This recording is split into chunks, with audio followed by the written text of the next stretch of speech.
बच्चे नमस्कार, कैसे हैं आप सभी। उम्मीद करते हैं कि बहुत स्वस्थ होंगे और मस्त होंगे। आज हम लोग फिर से गद्यखंड पढ़ने जा रहे हैं। हम लोग श्रम विभाजन और जाति प्रथा पढ़ चुके हैं। आज चैप्टर नंबर 4 है, नाखून क्यों बढ़ते हैं। हम लोग के जीवन में अनेक प्रकार की घटनाएं होती है। एक घटना ये भी है कि हमारे हाथ में जो उंगली है, आखिर जो नाखून हाथ में है, ये बढ़ क्यों जाते हैं और हम लोग उसे बार बार काट भी देते हैं, फिर भी बढ़ जाता है।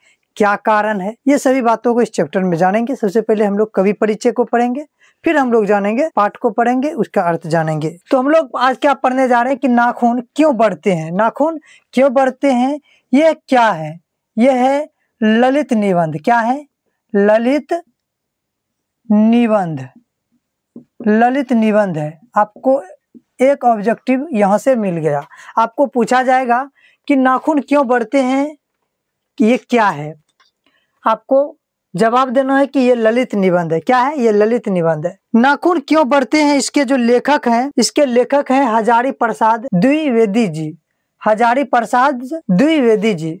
आपको पूछा जाएगा कि नाखून क्यों बढ़ते हैं, इनके लेखक कौन है, इसके कवि कौन है, तो आपको बोलना है हजारी प्रसाद द्विवेदी जी। ठीक है। अब इसके बाद हम लोग जानते हैं इसके जन्म मृत्यु। इनका जन्म 1907 ईस्वी में छपरा बलिया, यानी कि बलिया उत्तर प्रदेश में पड़ता है। ठीक है। बलिया के एक जगह है, बलिया में छपरा, वहीं पे हुआ था। बलिया कहाँ पड़ता है? उत्तर प्रदेश, यूपी में। ठीक है। यूपी में हुआ था, बलिया के छपरा में हुआ था, यानी कि बलिया एक जगह का नाम है, वहां पे छपरा है, वहीं पे हुआ था। ठीक है। अब हम इस तरह से लोग जानते हैं कि उत्तर प्रदेश, यूपी राज्य में बलिया है, बलिया में एक जगह है छपरा, वहां पे इनका जन्म हुआ था 1907 ईस्वी को, हजारी प्रसाद द्विवेदी जी का। मृत्यु की बात कर लेते हैं हम लोग। मृत्यु, इनकी मृत्यु 1979 ईस्वी में दिल्ली में हुआ था। कहाँ पे हुआ था? दिल्ली में हुआ था। आपको याद रखना है, जन्म और मृत्यु दोनों याद रखना है कि जन्म 1907 ईस्वी में छपरा बलिया उत्तर प्रदेश में हुआ था, मृत्यु 1979 ईस्वी में दिल्ली में हुआ था। इसका निधन कहाँ पे हुआ था? तो दिल्ली में हुआ था। आपको ये भी याद रखना है। द्विवेदी जी का प्रमुख रचनाएं हम लोग देख लेते हैं। अशोक के फूल, कल्पलता, विचार और वितर्क, विचार और प्रवाह, आलोक पर्व। आपको अब याद ये रखना है कि आलोक पर्व, इनके इस रचनाएं पर, आलोक पर्व के रचनाएं पर उन्हें साहित्य अकादमी पुरस्कार से सम्मानित भी किए गए थे भारत सरकार के द्वारा। ठीक है। साहित्य अकादमी पुरस्कार से आपको पूछा जाएगा कि द्विवेदी जी के किस रचनाएं पर उन्हें साहित्य अकादमी पुरस्कार दिया गया था। तो आपको याद रखना है कि आलोक पर्व, एक ऑब्जेक्टिव यहाँ आपको बन गया। आलोक पर्व, कूटज, कूटज, ये सभी इनके प्रमुख रचनाएं हैं। आपको याद इसमें क्या क्या रखना है? आपको एक याद रखना है अशोक के फूल, अशोक के फूल, एक याद रखना है कल्पलता, उसके बाद आलोक पर्व। दूसरा हम लोग जानते हैं प्राचीन भारत की कलात्मक विनोद, ये निबंध संग्रह है। क्या है? निबंध संग्रह है, प्राचीन भारत की कलात्मक विनोद। यहाँ तक हम लोग जान गए। अब जानते हैं बाणभट्ट जी की। अब आपको बाणभट्ट जी की जानना है, इसी में है बाणभट्ट जी की, हजारी प्रसाद द्विवेदी के परिचय में ही है। बाणभट्ट जी की कुछ रचनाएं हैं। आत्मकथा, चारु चंद्र लेख, चारु चंद्र लेख, आत्मकथा, अनाम दास का पोथा, जो कि उपन्यास है। ये सभी क्या है? उपन्यास है। आपको पूछा जाएगा कि बाणभट्ट के इनमें से कौन उपन्यास है। आपको एक कोई 4 दिया जाएगा, उसमें से जो राइट होगा वो आपको 1 दिया जाएगा। ठीक है। अब जानते हैं विश्व भारती, विश्व भारती शांति निकेतन पत्रिका का संपादन किया था। ठीक है। विश्व भारती शांति निकेतन, कैसा निकेतन? शांति निकेतन पत्रिका का संपादन किए थे। ये संपादन हजारी प्रसाद द्विवेदी जी की है। ठीक है। आपको याद रखना है, विश्व भारती शांति निकेतन पत्रिका को संपादन भी किए थे वो। ठीक है। लखनऊ विश्वविद्यालय, देख लीजिए, लखनऊ विश्वविद्यालय द्वारा डिलेट्स की उपाधि भी इसे मिली थी। ठीक है। लखनऊ विश्वविद्यालय द्वारा। काशी हिंदू विश्वविद्यालय, यानी कि शांति निकेतन चंडीगढ़ विश्वविद्यालय से प्रोफेसर भी वो रह चुके हैं। क्या रह चुके हैं? प्रोफेसर प्रासंगिक रहे हैं। तो आपको अगर पूछा जाएगा कि काशी हिंदू विश्वविद्यालय से वे क्या थे, तो शांति निकेतन चंडीगढ़ विश्वविद्यालय के वो प्रोफेसर थे। यहाँ तक हम लोग जान गए हैं। कवि परिचय बस इतना ही था। आपको इसमें याद रखना है जन्म मृत्यु, नाखून क्यों बढ़ते हैं, ये क्या है। द्विवेदी जी की प्रमुख रचनाएं अशोक के फूल, कल्पलता, आपको आलोक पर्व, कूटज, ये प्राचीन भारत की कलात्मक विनोद याद रखना है, ठीक है। बाणभट्ट जी की एक आपको याद रखना है, आत्मकथा, चारुचंद्र लेख, ठीक है। ये तो 3 है, आपको 3 याद रख लेना है कि, और ये भी विश्व भारती शांति निकेतन पत्रिका। हम लोग जितने भी इसमें ऑब्जेक्टिव बनने वाले थे सारे ऑब्जेक्टिव को हम लोग जो डील कर चुके हैं, ठीक है। ऑब्जेक्टिव अब हम लोग जानेंगे अर्थ क्या चीज का। अब हम लोग पार्ट बाय पार्ट पढ़ेंगे और हम लोग समझेंगे अच्छी तरह से। आपको याद रखना है, ऑब्जेक्टिव बिल्कुल आपको पूछा जाएगा इससे। चलिए अब हम लोग समझते हैं। देखिए कहता है कि बच्चे कभी कभी चक्कर में डाल देने वाले प्रश्न कर बैठते हैं। कभी कभी बच्चे चक्कर में डाल देने वाले प्रश्न कर बैठते हैं।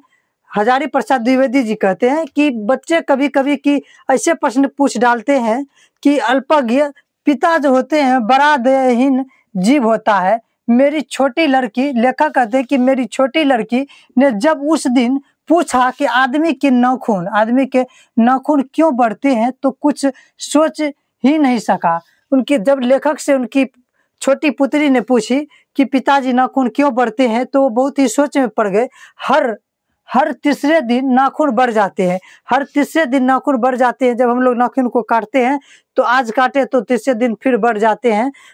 बच्चे कुछ दिन तक अगर उन्हें बढ़ने दे तो माँ बाप अक्सर उन्हें डांटा करते हैं, नहीं डांटते हैं, माता पिता स्कूल में मास्टर भी डरते हैं। नाखून बढ़ जाते हैं, कोई नहीं जानता कि यह अभागे नाखून क्यों इस प्रकार से बढ़ रहा है। काट दीजिए, वो चुपचाप दंड स्वीकार कर लेंगे, पर निर्लज अपराधी की भांति छूटते ही नहीं, शोध पर हाजिर रहते हैं, नहीं होते हैं। कितनों काटो फिर भी वो बढ़ते ही जाता है। यही कर रहे हैं कि इतना नाखून बढ़ते हैं फिर काट दिए जाते हैं। सर ये नाखून इतना निर्लज है, इतना डांट खाता है, फिर भी ये बढ़ जाता है, पर चुपचाप क्या होता है कि दंड स्वीकार कर लेता है। आखिर ये इतने बेहया क्यों है, मतलब इतना डांट खाता है, इतना मार खाता है। नाखून के चलते ही ना मार खाता है, तो नाखून ही इतना मार खाता है, फिर ये बेहया इतना कैसे हो गया, ये क्यों बेहया इतना है। कुछ लाख वर्ष पहले की बात है, जब मनुष्य जंगली था। हम लोग जानते हैं कि पहले आदि मानव लोग रहा करते थे, तब जाके धीरे धीरे उसमें सुधार आई, तब जाके मनुष्य के रूप में आया। मतलब कुछ लाख वर्ष पहले की बात है जब मनुष्य जंगली था। मनुष्य क्या था? मनुष्य जंगली था, यानी कि एकदम जंगल में रहने वाला था, जंगली था। वन मानुष होते कि वन में रहने वाले मनुष्य को कहते हैं वन मानुष। उसे नाखून की जरूरत थी। जब जंगली लोग रहते थे जंगल में, उस समय जंगलों में नाखून की बहुत ज्यादा जरूरत थी। उसकी जीवन रक्षा के लिए नाखून बहुत जरूरी था। उनको अपनी रक्षा के लिए उसको नाखून बहुत जरूरी था। आदि मानव लोग के, जब जंगली लोग को नाखून की बहुत जरूरी था, उस समय नाखून बहुत जरूरी था। असल में समझिए, असल में वही उसके अस्त्र थे। असल में जो देखिए पहले क्या, आज से लाख वर्ष पहले कोई अस्त्र शस्त्र नहीं, कोई गोली, ये क्या कहते हैं कट्टा वगैरह जो कुछ अभी चलाते हैं हम लोग, कुछ भी नहीं था। उस समय लोग के पास बस नाखून ही उसका हथियार होता था, और सब भी हथियार उस समय थे, जैसे कि जानवरों के हड्डी से तैयार किए हुए औजार, ये सभी उनके पास उस समय अस्त्र हुआ करते थे। ठीक है, तो एक अस्त्र ये भी था, नाखून भी उसका एक अस्त्र थे, दांत भी थे, पर नाखून के बाद ही उसका स्थान आता था। नाखून के बाद ही दांत के उसका दूसरा स्थान पे उसका अस्त्र आता था। उन दिनों में जूझना पड़ता था, प्रतिद्वंदियों को पछाड़ना पड़ता था। क्या करना पड़ता था? पछाड़ना पड़ता था। नाखून उसके लिए आवश्यक अंग था। फिर धीरे धीरे वह अपने अंग से बाहर के वस्तुओं का सहारा लेने लगा। उसके बाद क्या करने लगा? धीरे धीरे वो बाहर के वस्तु का, जैसे कि जानवरों को हड्डी का औजार बनाना शुरू किया। अपना शरीर का जो अस्त्र था, धीरे धीरे इस बात जो है वो जंगलों में जो जानवर रहा करते थे उनकी हड्डी से तैयार करते थे औजार को। फिर बाहर की वस्तु ये हो गया ना, तो उससे इस्तेमाल करने लगे, अपने अस्त्र के रूप में सहारा लेने लगा। पत्थर के ढेले और पैर, पत्थर का ढेला और पैर की डाले काम में लाने लगा। ठीक है, रामचंद्र जी की वानरी सेना अब जब लंका पे चढ़ाई करने के लिए चले थे तो कितना पद्दुम वानर थे जो रामचंद्र जी की वानर सेना जो थे उनके पास भी ऐसे ही अस्त्र हुआ करते थे उस समय, उसके पास भी ऐसा ही अस्त्र उस समय हुआ करते थे, नाखून वगैरह ही हुआ करते थे, ठीक है। उसके हड्डियों के भी हथियार बनाए जाते थे। हम आपको बताए ना कि हथियार हड्डियों के भी बनाए जाते थे। इन हड्डियों के हथियारों से सबसे मजबूत और सबसे ऐतिहासिक था मनुष्य, और आगे बढ़ा, उसने धातु के हथियार बनाए। जब मनुष्य धीरे धीरे जानकारी हुआ और धीरे धीरे जब आया तो वो क्या किए, धातु के हथियार बनाए, जिसके पास लोहे के अस्त्र और शस्त्र, लोहे के अस्त्र और शस्त्र थे ना। आगे जब मनुष्य आगे बढ़ा, इस चीज से बाहर आया, तो क्या किया, वो धातु के अस्त्र बनाना शुरू किया और कि लोहे सब जैसा अस्त्र शस्त्र को बनाना शुरू किया।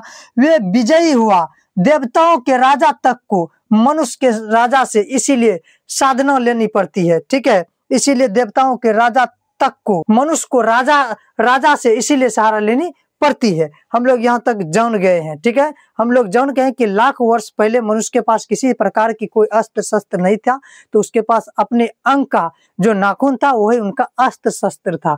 उनके बाद दांत भी था, दूसरे स्थान पर दांत को भी अस्त्र मानते थे। उसके बाद जानवरों की हड्डी का हथियार बनाना शुरू किया। इसके बाद धीरे धीरे मनुष्य जब इस चीज से बाहर आया तो धातु के लोहे के हथियार बनाना शुरू किया। देखिए कि मनुष्य के पास लोहे के अस्त्र थे, मनुष्य के पास लोहे के अस्त्र थे। असुरों के पास अनेक विद्याएं थी, मतलब असुरों के पास अनेक विद्याएं थी, बल्कि मनुष्य के पास लोहे के अस्त्र थे। जो असुर लोग होते थे उनके पास सिर्फ विद्याएं थी, ठीक है, पर लोहे के अस्त्र भी नहीं थे, शायद घोड़े भी नहीं थे। आर्यों के पास ये दोनों चीजें थी। आर्य लोग विजयी हुए। फिर इतिहास आगे गति से बढ़ता गया। नाग हारे, संपूर्ण हारे, अक्ष हारे, गंधर्व हारे, असुर हारे, राक्षस हारे, ये सभी हारे। लोहे के अस्त्र ने बाजी मार ली। लोहे के अस्त्र जो थे, जिनके पास लोहे के अस्त्र थे, उन्होंने बाजी मार ली। लेकिन क्या है, आर्य विजयी हुए, क्योंकि उसके पास ना घोड़े थे ना आर्य के पास क्या थे, ये दोनों चीजें नहीं थी, विजयी हुए। फिर इतिहास अपने गति से आगे बढ़ी। इतिहास आगे बढ़ी तो आगे बढ़ने के बाद क्या हुआ, नाग हारे, संपूर्ण हारे, अक्ष हारे, गंधर्व हारे, असुर हारे, गंधर्व ये सब राजाओं थे। असुर हारे, राक्षस हारे। लोहे के अस्त्र ने बाजी मारी। लोहे के अस्त्र जो है कि बाजी मारी। इतिहास आगे बढ़ा। पलियों वाली बंदूकों ने, कारतूस ने, क्या है कि बमों ने, तोपों ने, बम वर्षक वायुयानों ने इतिहास को फिर कीचड़ बना दिया। क्या हुआ, जब से कारतूस आया, बारूद आया, ये सभी क्या है कि इतिहास को गंदा कर दिया। क्या कर दिया, कीचड़ बना दिया। कीचड़ के तरह वह क्या है कि उसको मिला के रख दिया। जब ये सभी चीज था, क्या है कि जब रजाएं लोग हुआ करता था तो उस समय ये सब चीजें नहीं चला करता था, कारतूस बम ये सभी नहीं चाहिए। जब से ये आया तो इस इतिहास को वो गंदा कर दिया। घाट तक घसीटा गया सबको मालूम है। नखधर मनुष्य अब आइटम बम पर भरोसा करके आगे की ओर चल रहा है। आइटम बम की भरोसा पे सभी आगे बढ़ता जा रहा है, पर इसके नाखून अब भी बढ़ रहे हैं। आइटम बम पर भरोसा तो कर रहा है, लेकिन ये जो नाखून है वो अब भी बढ़ रहा है। अब भी प्राकृतिक मानव को उसके भीतर वाले अस्त्र से वंचित नहीं करा रही है, कि उसको अभी भी याद दिला दे रही है कि आपके पास जो नख है ये आपका क्या है, ये आपका हथियार है।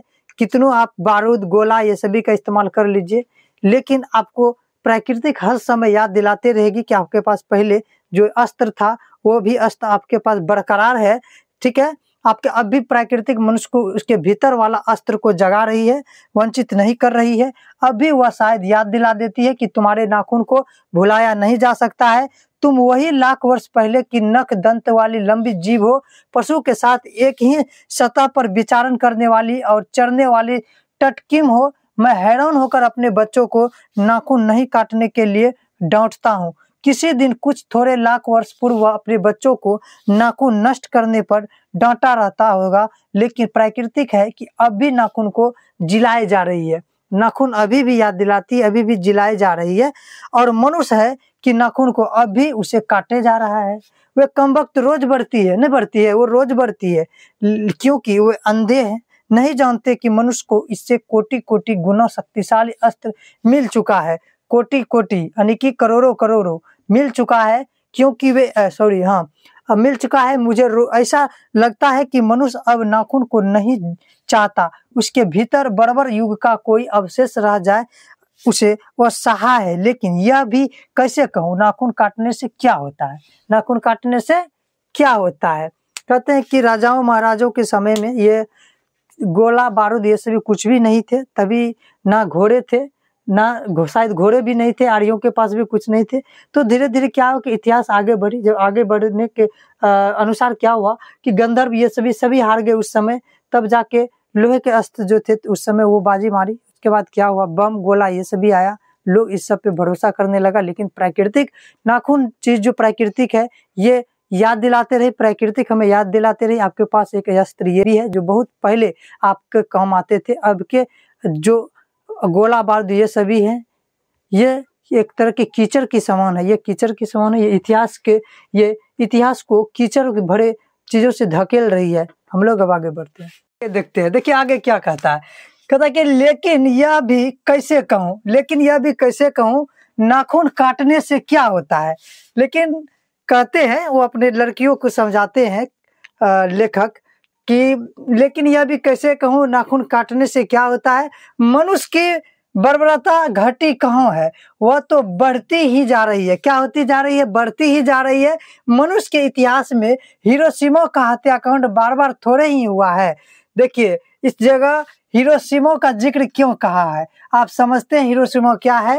हिरोशिमा एक जगह है जो जापान में पड़ता है। अमेरिका 6 अगस्त 1945 को परमाणु बम गिराया था और वहां पे लोग मारे गए थे।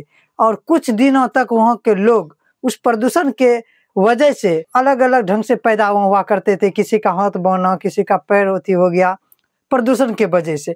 इसीलिए यहाँ कहा गया कि मनुष्य के इतिहास में हिरोशिमा का हत्याकांड बार बार थोड़े ही हुआ है।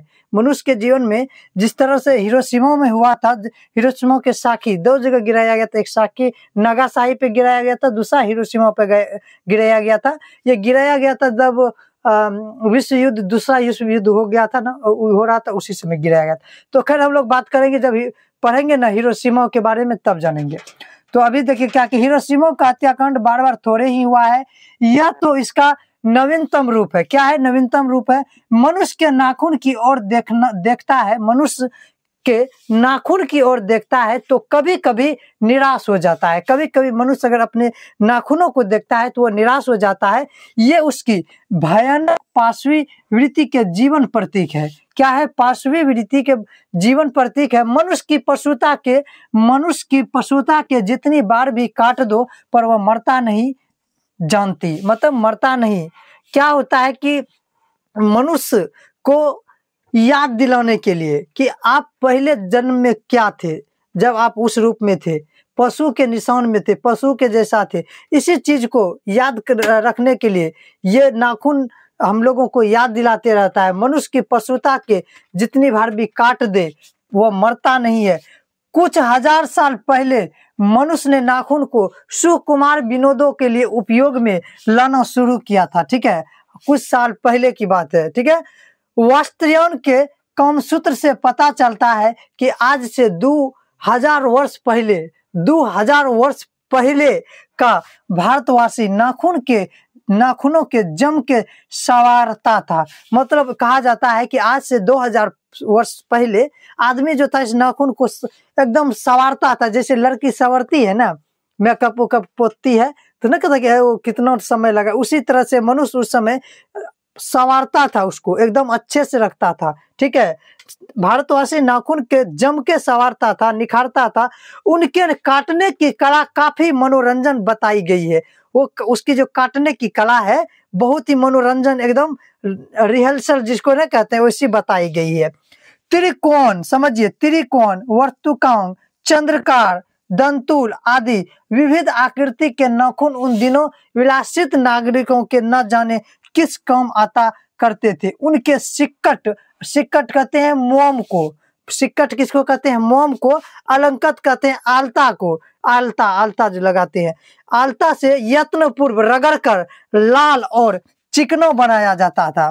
ठीक है, क्या बनाया जाता था, उनके सिक्कट, जिसको हम लोग मोम कहते हैं, अलक्कत कहते हैं, आलता को, उसको रगड़ करके लाल और चिकना बनाया जाता था।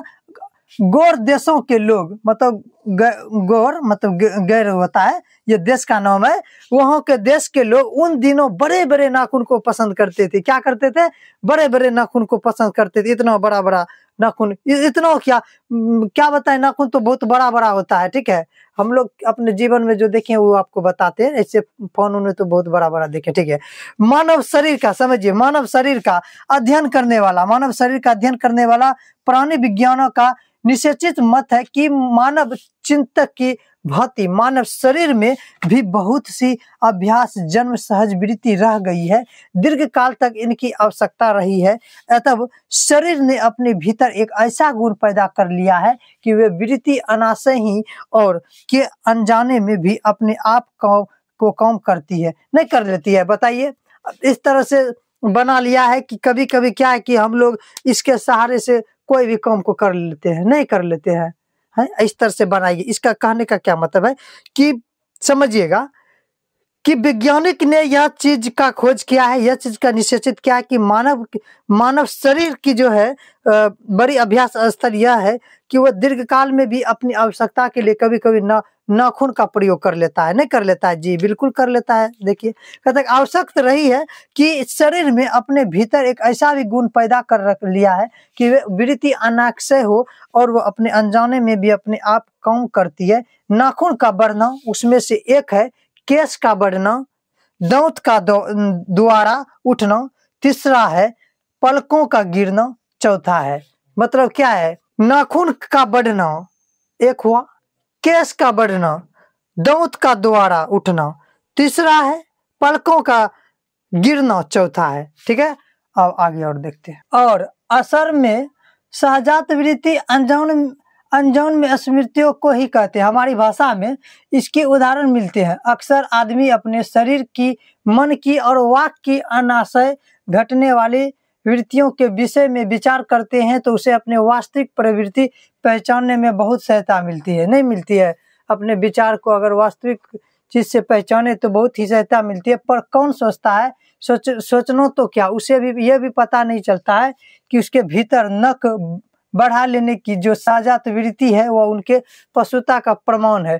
कहता है कि मनुष्य को तो ये पता ही नहीं है कि इसके अंदर, मनुष्य के अंदर जो नाखून बढ़ते हैं ये किस चीज का प्रमाण है। उन्हें काटने की प्रवृत्ति है, वह उनकी मनुष्यता की निशानी है। और यदि पशुता के चिन्ह उसके भीतर रह गए हैं पर वह पशुता को छोड़ चुका है, पशु बनकर वह आगे नहीं बढ़ सकता है, उसे कोई और रास्ता खोजना चाहिए, नहीं कहता है कोई और रास्ता उसे खोजना चाहिए। अस्त्र बढ़ने की प्रवृत्ति मनुष्य की विरोधी है, नहीं है? अस्त्र बढ़ने की प्रवृत्ति जो है मनुष्य की विरोधी है। मेरा मन पूछता है किस ओर, मेरा और मन क्या पूछता है, किस ओर? मनुष्य किस ओर बढ़ रहा है, पशुता की ओर या मनुष्यता की ओर? मतलब वो मनुष्य की ओर बढ़ रहा है या पशुता की ओर बढ़ रहा है या मनुष्यता की ओर बढ़ रहा है? अस्त्र बढ़ने की ओर या शस्त्र काटने की ओर? मतलब कहने का कि अस्त्र बढ़ाने की ओर या शस्त्र काटने की ओर। मेरी निर्बोध बालिका ने मानो मनुष्य जाति से ही प्रश्न किया है। उसकी छोटी लड़की जो थी वही पूछ रही थी ये सारी सवालों को। ठीक है, जानते हो नाखून क्यों बढ़ते हैं? यह हमारी अवशेष है। मैं भी पूछता हूँ, जानते हो ये अस्त्र शस्त्र क्यों बढ़ रहे हैं? ये हमारी पशुता की निशानी है। क्या है? हमारी पशुता की निशानी है। ये नख क्या है? पशुता की निशानी है, ये हमारी पशुता की निशानी है। भारतीय भाषाओं में प्राय ही अंग्रेजी के इंडिपेंडेंस शब्द का समाधान शब्द नहीं वे हित होता है। 15 अगस्त को जब, समझिएगा, 15 अगस्त को जब अंग्रेजी भाषा के पत्र इंडिपेंडेंस की घोषणा कर रहे थे, इंडिपेंडेंस मतलब क्या होता है? स्वतंत्रता होता है।